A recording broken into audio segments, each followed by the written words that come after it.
Hello, I am Lauren Rickerson, and this is my presentation for our first assignment on Chapter 16, Capital and Labor.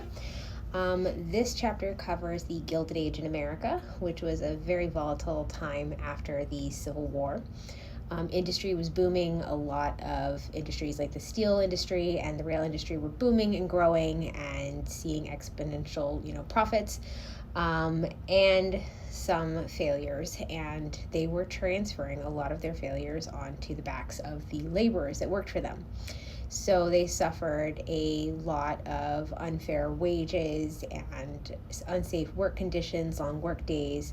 And this was exacerbated for the women and colored people of the time, the Black Americans who were working, and there really wasn't much of a voice for any of these people to fight for their rights. So they had to fight for themselves, and that fight was especially difficult for the ones without a voice or any rights in the United States at the time.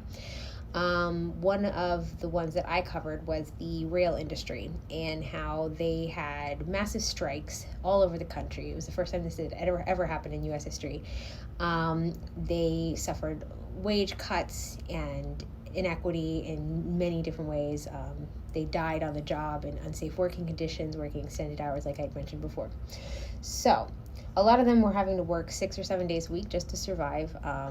Minimally and to provide for their families. Oftentimes a lot of their family members were working and in even worse conditions than the men in the family. The chapter really really covers the struggle between laborers and corporations who really weren't treating them fairly. It discusses whose burden it is to close that gap and right those wrongs. At the time, a lot of people felt that, the government should step in. And the government did step in, but they did not step in the aid of laborers.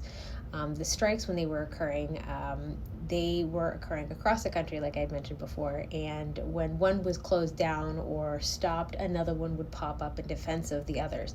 So it was a real, not necessarily organized, but a coordinated effort in some way. They were not willing to stand by any longer and, suffer the indignities that they did. They believed that the American dream was for everybody, as it is. Everybody has a right to liberty and the pursuit of freedom, and they were not being allowed those rights. So they used their strikes to voice their opinions and to try to, find their way to that right, to those liberties.